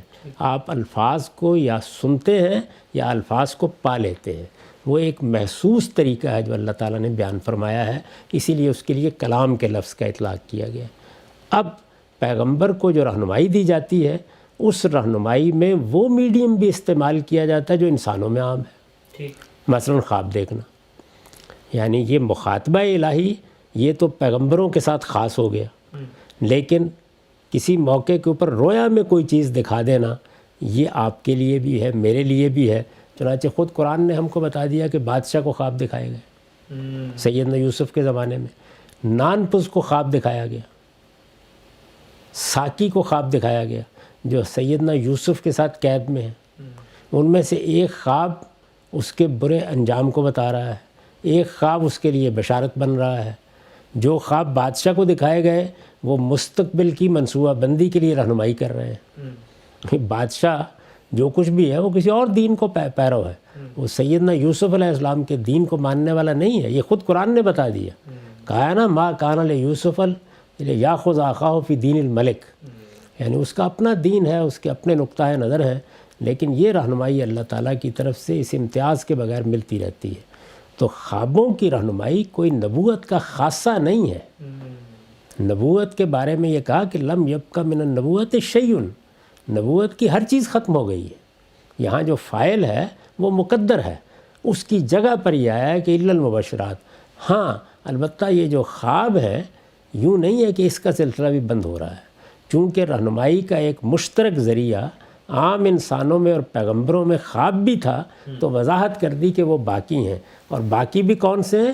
مبشرات کی نوعیت، یعنی کوئی بشارت دے دی جائے۔ اور رسالت مآب صلی اللہ علیہ وسلم سے پوچھا گیا تو آپ نے فرمایا رویا الرجل الصالح۔ تو اس کو بنیاد بنا کر باقی دروازے کیسے کھولے جا سکتے ہیں؟ یعنی پہلی چیز تو یہ ہے کہ یہ نبوت کے لوازم میں سے نہیں ہے، یعنی نبیوں کو یہ چیز بھی حاصل ہوتی ہے، لیکن یوں نہیں ہے کہ اس کا نام نبوت ہے، اور نہ یہ کہ نبیوں کو جو خواب آتا ہے وہ وہی ہی ہوتی ہے۔ تو وہی ہوتی ہے، یہ بھی لازم نہیں ہے۔ یعنی پیغمبروں کے خواب جب اللہ کی طرف سے دکھائے جاتے ہیں تو سچے خواب ہوتے ہیں۔ اللہ تعالیٰ کی طرف سے جو خواب دکھائے گئے، مثلا سیدنا ابراہیم کا خواب ہے، سیدنا یوسف کا خواب ہے، خود رسالت مآب صلی اللہ علیہ وسلم کے بہت سے رویا بیان ہوئے۔ تو یہ جتنے بھی خواب اللہ تعالیٰ کی طرف سے دکھائے جاتے ہیں وہ بالحق ہوتے ہیں، کفل کے صبح ہوتے ہیں۔ اللہ تعالیٰ ان کے ذریعے سے بھی پیغمبروں کو بعض مشاہدے کراتے ہیں، بعض حقائق دکھاتے ہیں، لیکن یہ اور انسانوں کے درمیان ایک مشترک چیز کے طور پر مانے بھی جاتے ہیں، سمجھے بھی جاتے ہیں۔ تو یہ بیان صرف یہ کیا گیا ہے کہ نبوت ختم ہو گئی ہے، اور نبیوں کو چونکہ خواب بھی آتے ہیں، رویا بھی دکھائے جاتے ہیں، تو یہ خیال نہ کرنا کہ ان کا بھی خاتمہ ہو گیا، وہ رہیں گے۔ یوں ہے جملہ۔ تو اس میں اگر فرض کیجئے کہ آپ یہی مان لیں تو پیغمبر نے جتنا استثناء بیان کر دیا ہے، اس استثناء میں جو سوراخ ہوا تو آپ اس کو ہاتھی گزار دیں گے اس کے اندر سے، تو اتنی ہی بات رہے گی بھائی، اس سے آگے نہیں بڑھ سکتے۔ تو اس وجہ سے اس کا انکار کون کرتا ہے کہ خواب آ سکتا ہے، رویا دکھایا جا سکتا ہے، اس رویا میں کوئی بشارت دی جا سکتی ہے، اس میں کوئی رہنمائی بندے کو حاصل ہو سکتی ہے۔ یہ چیز پہلے بھی موجود تھی، اب بھی موجود ہے، اس میں کافر و مومن کا بھی کوئی امتیاز نہیں ہے۔ اللہ تعالیٰ کسی صالح انسان کو یہ رہنمائی میسر کر سکتے ہیں۔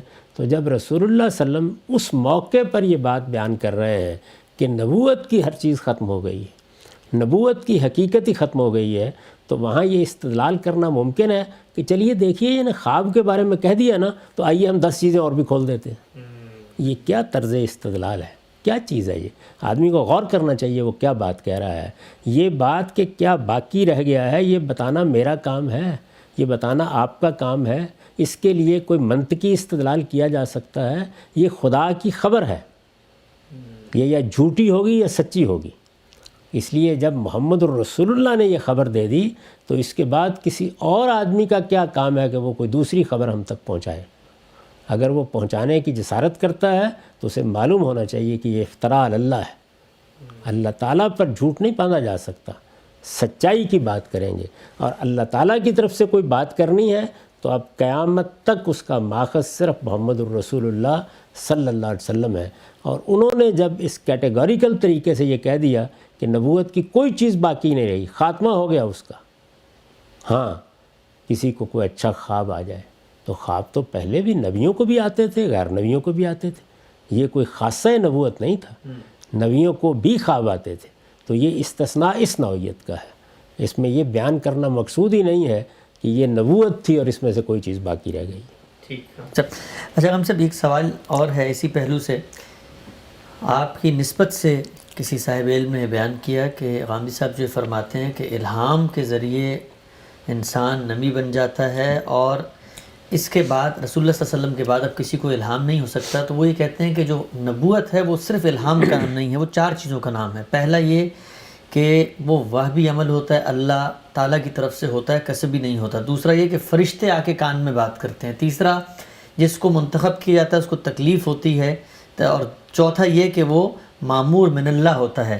تو اب اگر کوئی شخص مثلا ہمارے صوفیاء میں سے کوئی کھڑا ہو کر اگر یہ کہتا ہے کہ بھائی مجھے بھی الہام ہوتا ہے، لیکن وہ ان باقی 4 چیزوں کی نفی کر رہا ہے کہ نہ مجھے اللہ نے منتخب کیا، نہ میرے پاس کان میں فرشتہ آ کر مجھے کہتا ہے، نہ میں معمور ہوں کسی مشن مقصد کے لیے، تو پھر تو وہ حریم نبوت میں کوئی نقب نہیں لگا رہا۔ یہ بات یہ ہے کہ جب رسالت میں آپ صلی اللہ علیہ وسلم یہ فرما رہے ہیں کہ لم یبق من النبوہ، تو آپ 4 چیزوں کو نبوت کہیں، 5 کو کہیں، وہ تو ختم ہوں گی۔ جن کو آپ نبوت کہہ رہے ہیں وہ تو ختم ہو جائیں گی۔ یعنی اب نبوت کی قسم کی کوئی چیز تو ہو نہیں سکتی۔ الہام کا لفظ 2 پہلوؤں سے استعمال ہوتا ہے۔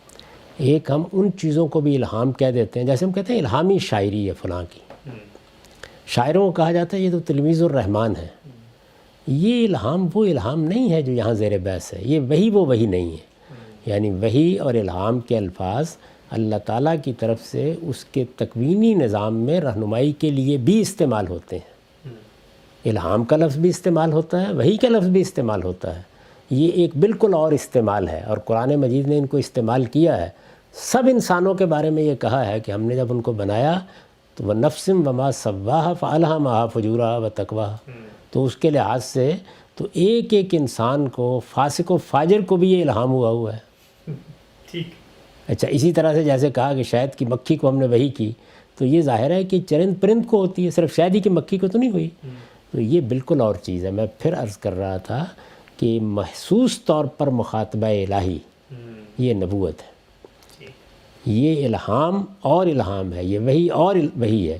وحی جب کلام کی صورت اختیار کرتی ہے، الہام جب کلام کی صورت اختیار کرتا ہے تو یہ نبوت کا خاصہ ہے۔ اور اللہ کے پیغمبر نے یہ فرمایا ہے کہ لم یبق من النبوت شیء، نبوت میں سے کوئی چیز باقی نہیں رہی۔ لم یبق من النبوت الا المبشرات، یعنی نبوت میں سے کوئی چیز باقی نہیں رہی۔ جتنی چیزیں بھی اس کے نہ اب کوئی مبعوث ہوگا، نہ کسی کو مخاطبہ الہی ہوگا، نہ کسی کو معمور کیا جائے گا۔ جتنی چیزیں آپ بیان کر رہے ہیں ان میں سے ہر چیز ختم ہو گئی ہے۔ جو چیز باقی رہ گئی وہ اللہ کے پیغمبر نے خود بیان کر دی ہے، اور وہ جب ہم دیکھتے ہیں تو معلوم ہوتا ہے کہ وہ تو نبوت کے خصائص میں سے ہے ہی نہیں۔ یعنی وہ نبیوں کو بھی حاصل ہوتی ہے، وہ غیر نبیوں کو بھی حاصل ہوتی ہے۔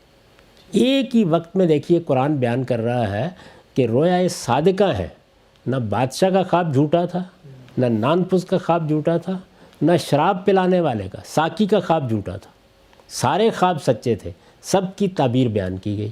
تو اب مجھے یہ بتائیے سب کو آپ نبوت میں سے کچھ حصہ عطا فرمائیں گے؟ یعنی باقاعدہ مقدار متعین کر کے کہیں گے کہ بادشاہ میں اتنی نبوت تھی، ساقی میں اتنی تھی، نانپوز میں اتنی تھی؟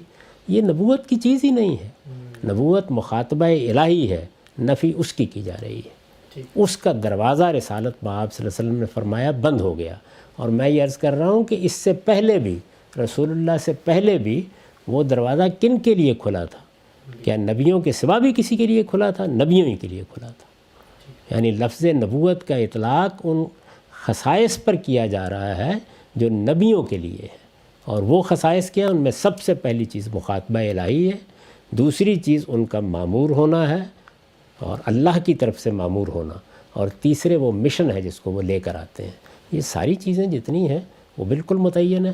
یہ جو ہمارے ہاں تشریح غیر تشریح نبی کی بات کی جاتی ہے تو یہ بھی بالکل ایک ایسی بات ہے کہ جس کی کوئی حقیقت نہیں ہے۔ یعنی جب کسی کو نبوت کا منصب ملتا ہے، بلکہ رسالت کا منصب، ضروری نہیں کہ اس کو شریعت بھی دی جائے۔ پچھلی شریعت کا پیرو یعنی حضرت مسیح علیہ السلام ایک جلیل القدر پیغمبر ہیں، اللہ کے نبی نہیں، اللہ کے رسول ہیں، اپنی قوم کے لیے عدالت بن کے آئے ہیں۔ ان کو قیامت کی نشانی قرار دیا گیا ہے، اس لیے کہ ان کی دینونت قیامت تک رہے گی۔ بہت غیر معمولی شخصیت، لیکن حضرت موسیٰ کی شریعت کے پیرو ہیں۔ تو یہ در حقیقت کچھ چیزیں نہیں ہیں۔ اصل چیز یہ ہے کہ آپ اللہ کی کتاب سے اللہ کے بارے میں چلیں گے کوئی بات کہنے کے لیے، یا اپنا کوئی فلسفہ بنائیں گے۔ تو اللہ کی کتاب کو سامنے رکھ کر بتائیے کہ کیا چیز پہلے تھی اور کیا چیز اب باقی ہے، ذرا بتائیے کیا چیز ہے۔ یعنی اللہ تعالیٰ نے ہمیشہ اپنی دعوت کے لیے، اپنے پیغام کے لیے، اپنی ہدایت کے لیے خیار الناس کا انتخاب کیا۔ جن کا اللہ انتخاب کرتے ہیں وہ کہتے ہیں ان کو نبی کہا ہے میں نے۔ یہ انتخاب محبت ربانی ہوتی ہے، یعنی اللہ کی عنایت سے انتخاب ہوتا ہے، نہ کسی چلے کے نتیجے میں ہوتا ہے، نہ کسی ریاضت کے نتیجے میں ہوتا ہے۔ یہ اللہ کی طرف سے راہ چلتے ہو جاتا ہے۔ شبانی سے کلیم ہی دو قدم ہے، ایسا ہی ہوتا ہے۔ یعنی اللہ تعالیٰ پکڑتے ہیں اور پکڑ کر کہتے ہیں کہ یہ ذمہ داری تم کو دے دی گئی ہے۔ تو یہ انتخاب جب ہوتا ہے تو پہلی چیز کیا حاصل ہوتی ہے پیغمبر کو؟ براہ راست مخاطبہ الہی، اور اس کی صورتیں بیان کر دی ہیں قرآن مجید نے۔ یعنی جو سورہ شورى میں بیان کیا ہے کہ اللہ تعالیٰ 3 صورتیں اختیار کرتے ہیں۔ براہ راست بات کریں گے، پردے کے پیچھے سے آواز آئے گی۔ یہ سیدنا موسیٰ علیہ السلام کے ساتھ ہوا۔ انہوں نے جھاڑی کے اندر سے، یعنی حجاب کے اندر سے ایک آواز سنی، بات ہوئی، باقاعدہ مکالمہ ہوا۔ یہ مخاطبہ الہی ہے۔ تو پیغمبری کی ابتدا یہاں سے ہو گئی۔ دوسری صورت کیا ہے کہ اللہ اپنا فرشتہ بھیج دیتے ہیں اور وہ کوئی چیز وحی کرتا ہے، یعنی وہ دل میں الفاظ ڈالتا ہے، وہ بھی اللہ کا کلام ہے جس کو لے کے آتا ہے۔ قرآن مجید پورا کا پورا اسی طرح سے رسالت میں آپ صلی اللہ علیہ وسلم پر آیا ہے۔ اور یہ بھی ہوتا ہے کہ براہ راست اللہ تعالیٰ وحی کریں، یعنی وہاں کلام یا آواز آپ کے یہ ظاہری کان نہیں سن رہے ہوتے، لیکن باطنی کان سن رہے ہوتے ہیں، تو وہ بھی کلام ہی ہوتا ہے۔ تینوں صورتوں میں کلام ہے، باقاعدہ بات ہے، باللفظ ایک بات کہی جاتی ہے، اس لیے کہ ہم انسان لفظوں ہی میں چیزوں کو سنتے ہیں، تو یہ باللفظ کہی جاتی ہے، لیکن طریقے مختلف اختیار کر لیے جاتے ہیں۔ اس کو نبوت کہتے ہیں۔ یہ ختم ہو گئی۔ اب محسوس رابطے کا خاتمہ ہو گیا۔ جو چیز باقی رہ گئی، یا تو بات ہی اتنی ہوتی نا، جو چیز باقی رہ گئی اس کو حضور نے بیان کر دیا۔ اس واضح، اس بالکل تصریح کے ساتھ کہی ہوئی بات میں آپ کیا تعویل کرنا چاہتے ہیں وہ بتا دیجیے، اور کیوں کرنا چاہتے ہیں۔ اور جب آپ کہتے ہیں کہ اور بھی کچھ باقی ہے تو نص پیش کیجئے، کہاں سے بات کریں گے؟ اگر نص نہیں ہے، آپ اپنا کوئی فلسفہ بیان کر رہے ہیں، کوئی قیاس کر رہے ہیں، تو آپ در حقیقت اللہ تعالیٰ کے بارے میں ایک ایسی بات منسوب کر رہے ہیں جس کے لیے آپ کے پاس کوئی دلیل نہیں۔ اللہ تعالیٰ نے یہ فرمایا ہے کہ ایسی بات تم اللہ کے بارے میں نہیں کہہ سکتی۔ بڑے گناہوں میں اس کو قرار دیا ہے کہ وَأَن تَقُولُوا عَلَى اللَّهِ مَا لَا تَعْلَمُونَ۔ اللہ تعالیٰ کے بارے میں کوئی بات کہنا، اللہ کی طرف سے کوئی بات کہنا، اور آپ کے پاس اس کے لیے استدلال صراحت کے ساتھ موجود نہیں ہے۔ صراحت کے ساتھ کہاں کہا ہے اللہ تعالیٰ نے کہ میں نے فلاں چیز باقی رکھی ہوئی ہے اور میرا مخاطبت اب بھی حاصل ہو جائے گی، اور نبوت نام کی کوئی چیز اقتصابی طور پر بھی لوگوں کو مل جایا کرتی ہے۔ یہ سب چیزیں قرآن مجید میں کہاں کہی گئی ہیں؟ کسی حدیث میں کہی گئی ہیں؟ ذرا بتا دیجیے۔ ایک حدیث کا آپ نے ذکر کیا تو ایک اور میں حدیث پیش کر دیتا ہوں جو بالعموم ضمن میں پیش کی جاتی ہے۔ کہا گیا ہے کہ رسول اللہ صلی اللہ علیہ وسلم سے منسوب بات ہے العلماء ورثۃ الانبیاء، تو علماء جو ہیں وہ انبیاء کے وارث ہیں۔ تو اب انبیاء کیا ہوتے ہیں؟ ان کو مخاطبہ ہوتا ہے تو پھر ان کو علم حاصل ہوتا ہے۔ تو وراثت میں کیا چیز علماء کر رہے ہوتے ہیں؟ وہ علم پھیلا رہے ہوتے ہیں۔ تو گویا انبیاء کی نبوت کا جو خاصہ تھا، گویا علم، اسی کی وراثت اگر علماء کو ملی ہے تو اس کا مطلب نبوت کا ایک حصہ تو پھر علماء کو مل گیا۔ یعنی اللہ تعالیٰ کے پیغمبر جو علم اپنے پیچھے چھوڑ کے جاتے ہیں اس کو پہنچانے کا کام کون کرتے ہیں؟ لفظ ورثہ پر غور کیجئے کیا چیز ہے۔ یعنی میں نے کمایا، میں نے محنت کی، میرے پاس کچھ مال آیا، یہ میں نے اپنے بیٹے کو دیا۔ اسی کو ترکہ اور ورثہ کہتے ہیں نا۔ تو علماء اصل میں اس علم کے وارث ہیں۔ وہ علم کہاں ہے؟ وہ قرآن مجید میں ہے۔ وہ علم کہاں ہے؟ وہ سنت میں ہے۔ وہ علم کہاں ہے؟ وہ علم پیغمبر صلی اللہ علیہ وسلم کی نسبت سے بیان کی گئی روایات میں ہے، یہ پیغمبر کا علم ہے۔ تو علماء ہی اس کو لوگوں تک پہنچانے کا کام کرتے ہیں۔ یہ ذمہ داری خود اللہ تعالیٰ نے دی ہے۔ سورہ توبہ میں یہ فرمایا ہے کہ اللہ کچھ لوگوں کو توفیق دے کہ وہ اپنے گھروں سے نکلیں لیتفقہوا فی الدین، یہ ورثہ ہے تفقہ فی الدین، یعنی یہ نہیں کہا گیا کہ وہ گھروں سے نکلیں، چلا کریں، ریاضت کریں، ان کے اوپر بھی وہ علم نازل ہونا شروع ہو جائے گا جو پیغمبروں کو دیا گیا تھا۔ یہ کہا گیا کہ جو دین پیغمبر لے کے آئے ہیں اس میں بصیرت پیدا کریں، اس میں بصیرت پیدا کر کے اس کو سمجھ کر دوسرے لوگوں تک پہنچائیں۔ لِيُنذِرُوا قَوْمَهُمْ إِذَا رَجَعُوا إِلَيْهِمْ۔ تو پیغمبر کے بعد علماء نے کیا کرنا ہے، ان کا کام بھی قرآن نے بیان کر دیا ہے، اور علماء بنتے کیسے ہیں اس کو بھی قرآن نے بیان کر دیا ہے، اور ان کی ذمہ داری کیا ہے اس کو بھی قرآن نے بیان کر دیا ہے۔ میرا اصرار ہی یہی ہے کہ آپ کو جو کچھ کہنا ہے دین کے معاملے میں آپ بتائیے کہ وہ بات اللہ کی کتاب میں کہاں بیان ہوئی ہے۔ اپنا ایک فلسفہ بنا کے اس کے لیے قرآن کی کوئی آیت اس کے سیاق سباق سے الگ کر کے پڑھ دینا، کوئی ایک روایت بیان کر دینا، یہ کوئی طریقہ نہیں ہے۔ اس میں استدلال کا صحیح طریقہ یہ ہے کہ آپ بتائیے دیکھیے یہ بات اللہ تعالیٰ نے فرمائی ہے، ختم نبوت کے بارے میں جو کچھ کہنا تھا اللہ نے کہا ہے، جو کچھ کہنا تھا اللہ کے پیغمبر نے کہا ہے، ہم اس کی شرح و وضاحت کر رہے ہیں۔ اگر اس سے ہٹ کر کوئی چیز ہے تو اس کے لیے دلیل آپ کو اللہ کی کتاب سے دینی ہے، اللہ کے پیغمبر سے دینی ہے۔ اللہ کی کتاب میں ایسی کوئی بات نہیں ہے، یہاں منطق نہیں چل سکتی، یہاں آپ کا اپنا فلسفہ نہیں کام دے سکتا، یہاں آپ متخیلے کی بنیاد پر کوئی دنیا بنا کے نہیں پیش کر سکتے۔ جو کچھ کہنا ہے اللہ کی کتاب کی بنیاد پر کہیے۔ تو ہم اس سے واقف ہیں کہ وہ کون سی وحی ہے جو اللہ تعالیٰ کی طرف سے چرند پرند پر ہوتی ہے۔ ہم اس سے واقف ہیں کہ اللہ کا وہ کون سا امر ہے جو پہاڑوں پر بھی نازل ہو رہا ہے، آسمانوں پر بھی نازل ہو رہا ہے، اور ہم اس بات سے بھی واقف ہیں کہ وہ مخاطبہ الہی اور وہ کلام کیا ہوتا ہے جس کے بعد کوئی پیغمبر بن جاتا ہے۔ تو اللہ تعالیٰ نے جس چیز کا خاتمہ کیا ہے وہ یہ چیز ہے، اور یہ بتا دیا ہے اللہ کے پیغمبر نے کہ اس میں اگر کوئی ملتی جلتی چیز بھی انسانوں کے ساتھ موجود تھی تو وہ کیا تھا، رویا صادقہ، یعنی کسی کا سچا خواب۔ تو یہ بتا دیا کہ وہی باقی ہے اور کچھ باقی نہیں۔ یہاں ہمارا وقت ختم ہوتا ہے، انشاءاللہ کل مزید سوالات لے کے حاضر خدمت ہوں گے۔ بہت شکریہ امام صاحب آپ کے وقت کا۔ بہت شکریہ۔